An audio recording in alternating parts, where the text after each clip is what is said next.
मोरे राम ए भोले जोगिया हुरा।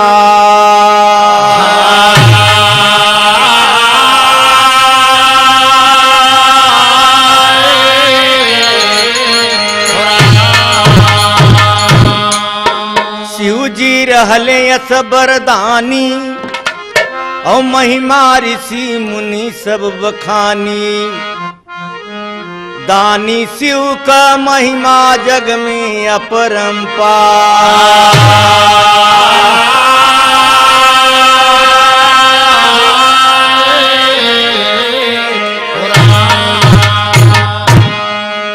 हमारे भारत में एक शंकर भगवान के नाम अनेकों हैं, महादेव, शिव जी। आज सारे विश्व में जेकर चर्चा बा, उन्हीं से एक कथा आपके सामने पेश बा, जरा ध्यान देना। एक शायर बदोलाइन, हाय मांगा था वरदान द्रोणा की पत्नी, विष्णु सुत बन दूध पीना पड़ा था। मांगा था वरदान रानी के कई, दशरथ दे बर दर्द सहना पड़ा था। मांगा था वरदान सती सावित्री, यमराज के स्वयं झुकना पड़ा था।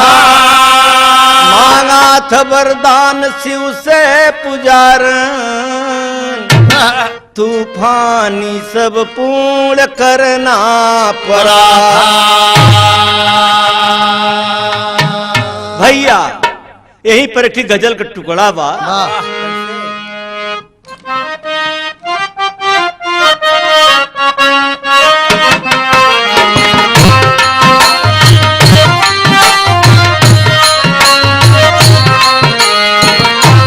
यही बोल बा, चलो चलो अजमेर में ख्वाजा मदीना हम भी देखेंगे। चलो अजमेर में ख्वाजा मदीना हम भी देखेंगे। चलो अजमेर में ख्वाजा मदीना हम भी देखेंगे।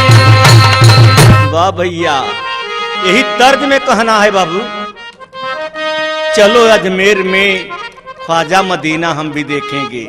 तो बोल यही में बाका कवि ने लिखा, रहो रहो इंसान बन धरती पर, ये धरती इंसानों की है।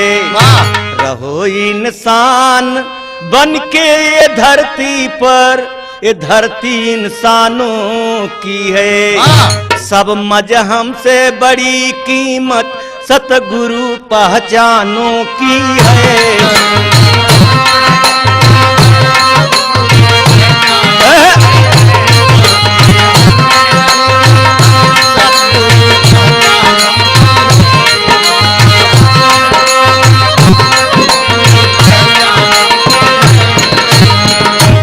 भैया कवि को लिखना पड़ा। आगे एक कथा कहाँ के है, उत्तर प्रदेश काशी नगरी बनारस। काशी नगरी जो तीनों लोक से भी न्यारी है। काशी नगरी जो तीनों लोक से भी न्यारी है, देवी देवता सबके प्राण से भी प्यारी है।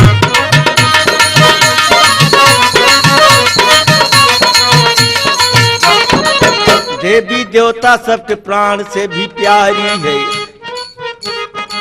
वहीं पुजार इनका एक छोटा सा परिवार, वहीं पुजार इनका गरीब एक परिवार रहा। वहीं पुजार इनका परिवार एक गरीब रहा। पति था अंधा लेकिन वो भी बदनसीब रहा।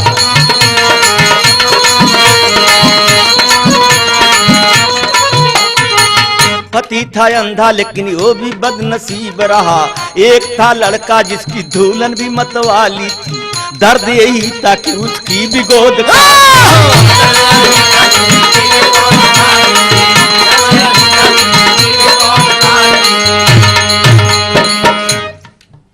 दर्द यही था कि उसकी भी गोद खाली थी। शिव का अर्चना पुजारिन किया करती थी, भोले के पूजन में रात दिना मरती थी।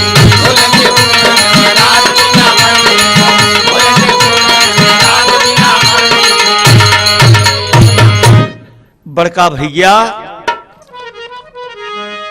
वो पुजारिन का परिवार गरीब, पति अंधा रहा और उसकी पतोह आवत हो गए 20 साल, उसका बच्चा कोई नहीं पैदा वाह, तीन परेशानी। और खाने पीने के दिन भर में मांगे जाते हैं, मेहनत करें फिर भी पेट नहीं भरता, परेशानी 3 थी बा। यही पे की तर्ज हो गए। वाह कैसे ब्रिज नाचे चहुओर, बसिया बजाऊले कन्हैया।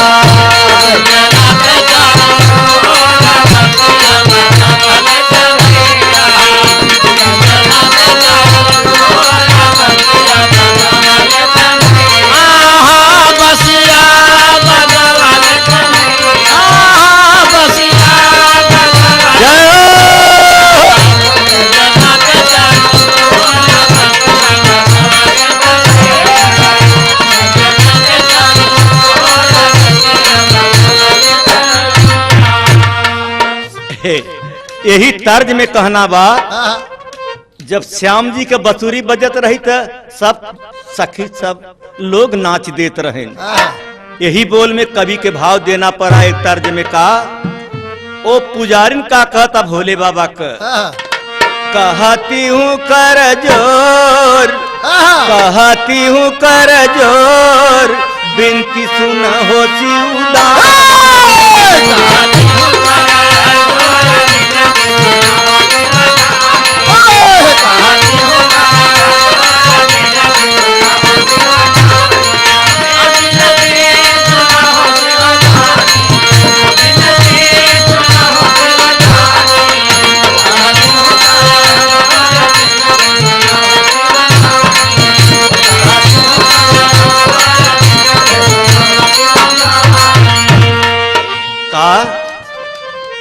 दुख प्रभु जी दुख सहन जाई, प्रभु जी दुख सहन जाई, प्रभु जी दुख सहन जाई।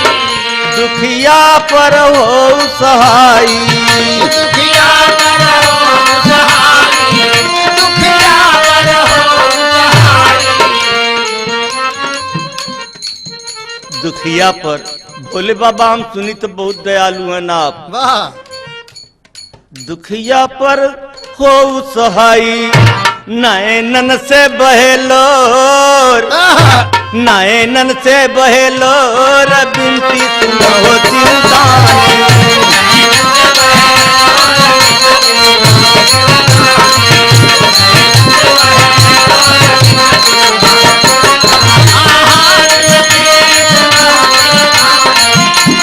वाह भैया,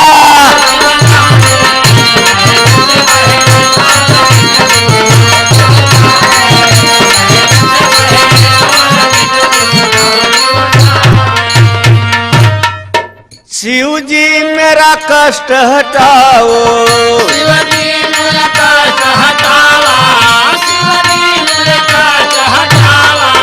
मेरी उजरी बगिया सजाओ, मेरी उजरी बगिया सजावा, मेरी उजरी बगिया सजावा। प्रेमवा की लगी डोर, प्रेमवा की लगी डोर, बिनती सुना हो शिवदानी।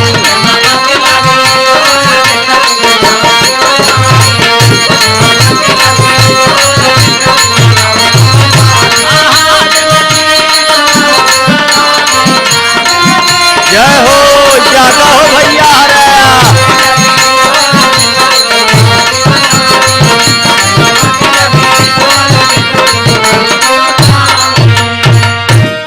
बाबू साहब यहीं पर टेरी के बोल बा। अरे अमर से अवनिया आशा का करे, अमर से अवनिया आशा का करी, पपिया ये कबूद पानी के बदे पियासा, अमर से अवनिया आशा का करे।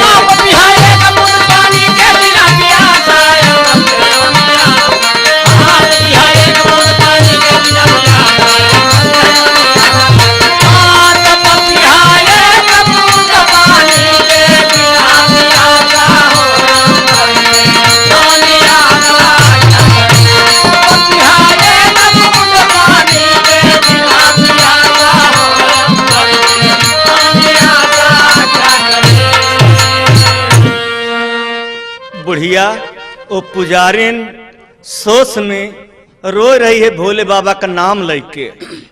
अरे करुण पुकार किया जब पुजारिन,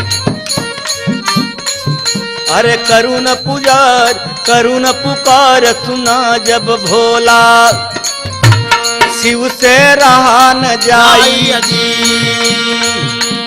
खुशी भय भोले बाबा, पुजारिन डिगयाई जी, गिरिय चरण पर शिव के पुजारा, बिनती रही सुनाई जी, घट घटवासी अविनाशी दुखिया पर हो सहाय।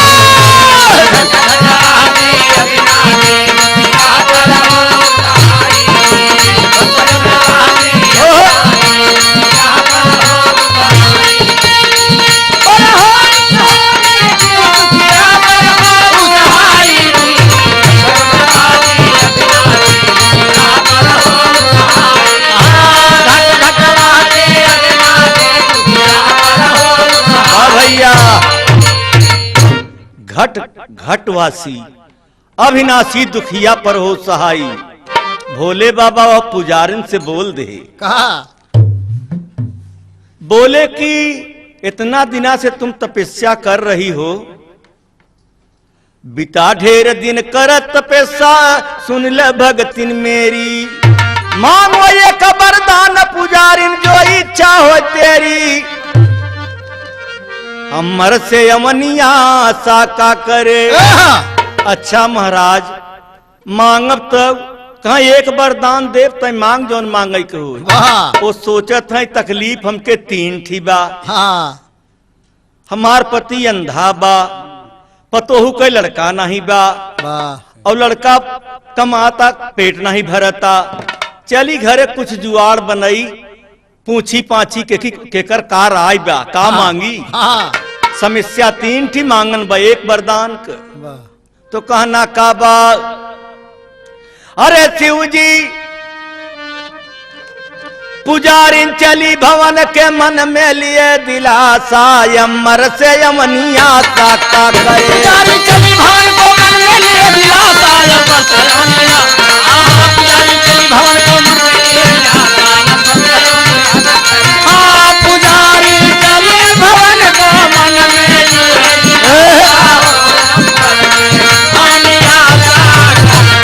पुजारी चली भवन को मन में लिए दिलासा, अमर से अमनिया का करे। भैया पुजारिन गईन घरे राय बात मिलावे पतोहू से बेटवा से अपने पति से राय मिलावे गई होत का बा, मांगे के कह झगड़ा फंसी गवा। तर्ज का बा, तर्ज थी और भैया का, अरे पिया परदेसिया लौट के नहीं आए, पिया परदेसिया लौट के नहीं आए, पिया परदेसिया लौट के नहीं आए, पिया परदेसिया। सरदी करातिया तभी तैन बिताए, पिया परदेसिया लौट के नहीं आए, पिया परदेसिया लौट के नहीं आए, पिया परदेसिया। और सहारा दी करतिया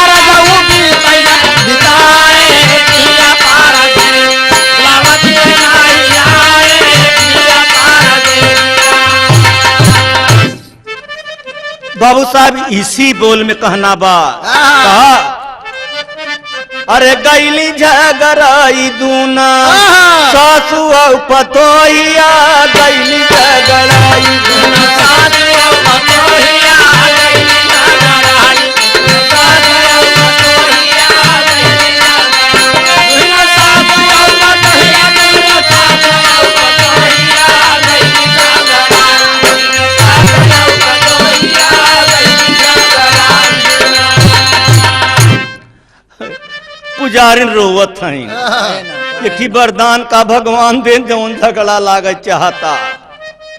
बुढ़ियवा कहत का बा हाय भगवान हम तोहर दे बैसाखी मांगी धन दौलत की पति का मांगी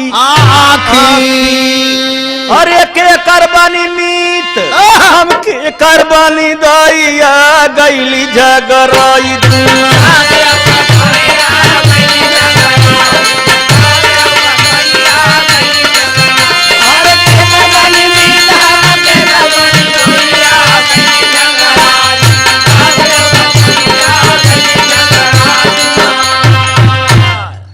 भैया पतोहिया सुने से नाराज हो गई। बुढ़ऊ कहत हैं जातू हम कभू आँखी नहीं देखे कि दुनिया कैसन होते अखिये मांग ले तू और तब से तो पतोहिया गरम हो गई। और सुन के पतोहिया हजारन दे तगारी सुन के पतोहिया हजारन दे तगारी सुन के पतोहिया हजारन दे तगारी अब का करबे आँखी आय मारे के किनारी अब आँखी आया मारे के किनारी अब का आँखी आया मारे के किनारी अरे बेटा पतोहू हो के लागे नहीं मोहिया गैली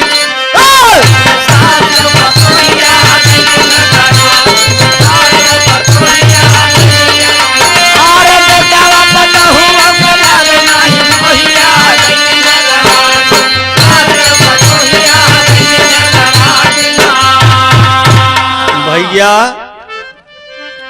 बुढ़िया बड़ी परेशान व पुजारी के कहा हम फंस गए इत कुल लड़ी गए हैं। बेटवा कहा तुम आई कुछ दिन कर खाए पिए के कुछ मांगते हम मर जाते नहीं पेट भरता।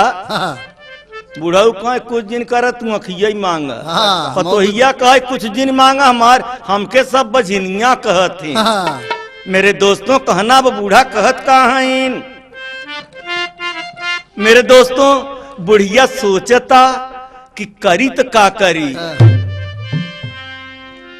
हाय भगवान हम कौनी ओरी जाई एकठी वरदान दई के दिए झगड़ा लगाई अरे घर का पहरानी सब बने नीर मोहिया करन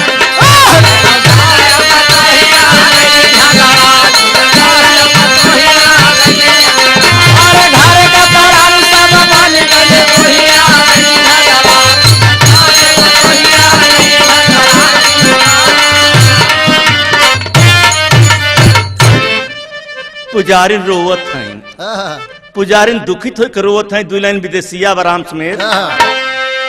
हाय भगवान ऐसन अवली समैया हो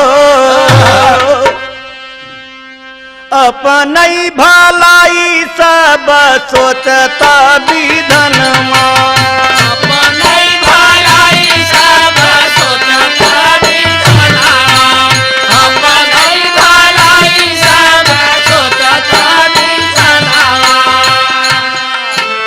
हंसी माजे धरवा में हमारी नवारिया हो एक वारी लाला एक मोरी मरसा जनमा एक वारी लाला एक वारी मरसा जनमा एक वारी लाला एक वारी मरसा जनमा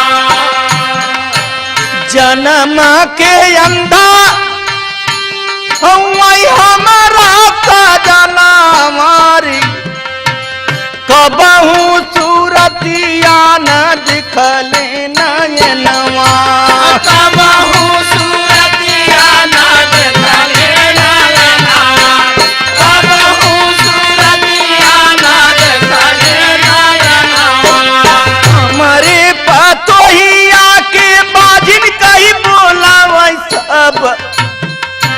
गोदिया में भैले नाही एक सनतनवा गोदिया में भइले नाही एक सनतनवा गोदिया में भइले नाही एक सनतनवा करुण आवाज सुने नारद मुनि जनिया हो घूमता घूमता गए पुजारी के भवनमा घूमत घूमत गए पुजारी के भवनमा घूमत घूमत गए पुजारी के भवनमा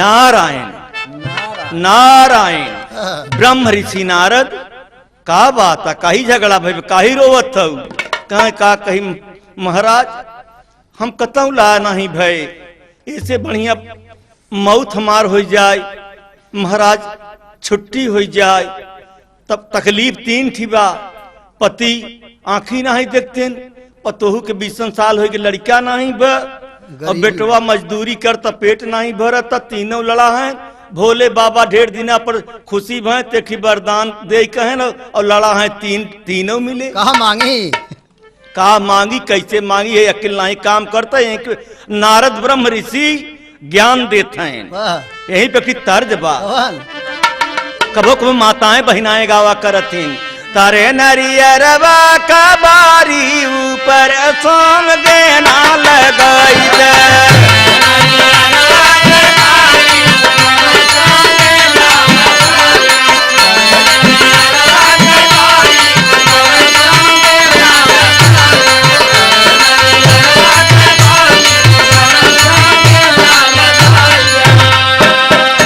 यही बोल में पुजारिन कहते हैं नारद बाबा से हाँ बरदी हलेन त्रिपुरारी अरज मोरी सुना बीड़ा धारी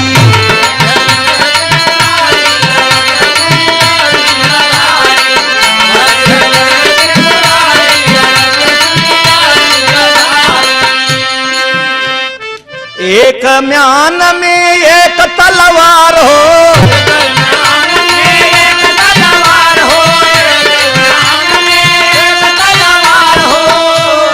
कैसे साथे करी हम तीन वार हो कैसे करी तीन वार हो कैसा थे कैसे करी तीन वार हो चिंता है बाबा भारी अरज मोर सुना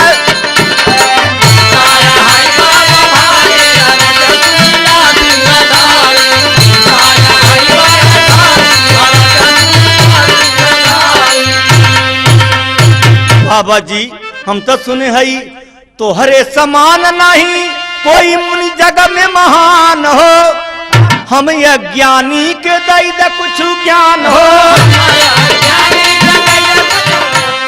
रोई लगी माँ तारी अरज मोर सुना दिया भारी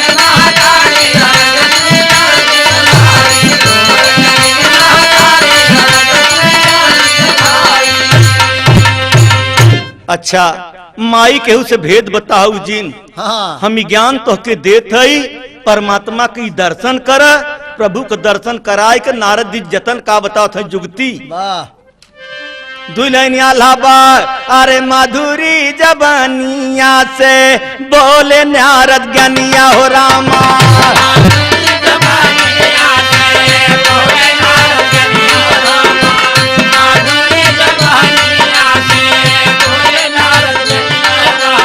सुन ले तू भगतिन तनि धरी के ध्यान जवन ज्ञान कृष्ण जी बताए अर्जुन के जान गए अर्जुन जी चलावे लागे जवन ज्ञान ध्रुव प्रहलाद पाए बचपन में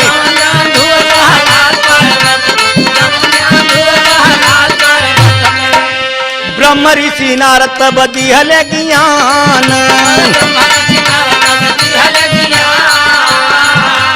भेद न बताना किसी से मैया बार बार तो से हम कही थे बयान जा काम तो हर तीनों हो जाए लेकिन केहू से भेद मत बताना गाने का खीर बोल का बा अरे काली खिली खिली के खुशी भइले मोर घन घोर बन पाई के खुशी भइले मोर।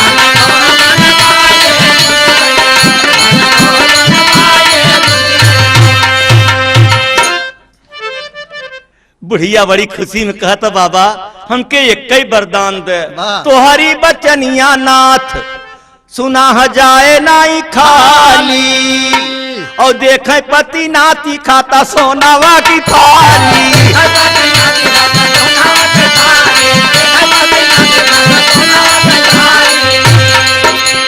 यो मस्त बोले अरे यो मस्त बोले बोले कहा मुस्काई के खुशी भई।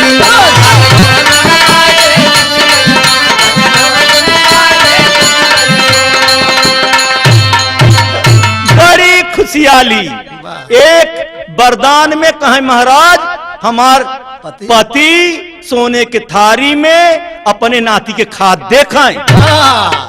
तीनों काम एक में हो गए, लड़का हो गए, आँखी मिल गई, गाना बजाना होता गाना होता खुशियाली में। 20 साल के बाद बजनी के लड़का भवाबा तारानिया तोहारे तजन में ललनवा हमन का मनवा लल चाही हो।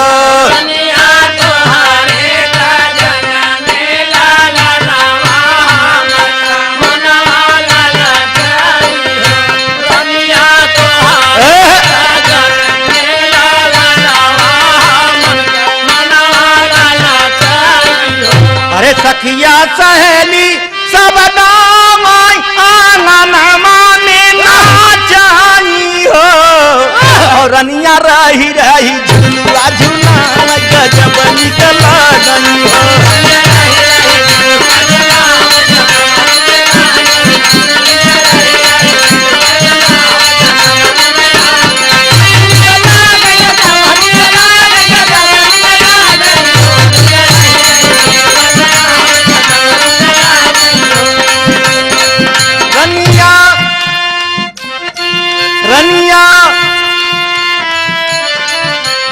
रनिया रही रही झूलुआ झूला वही की बबुआ निकला गई हो ललनवा निकला गई हो ना।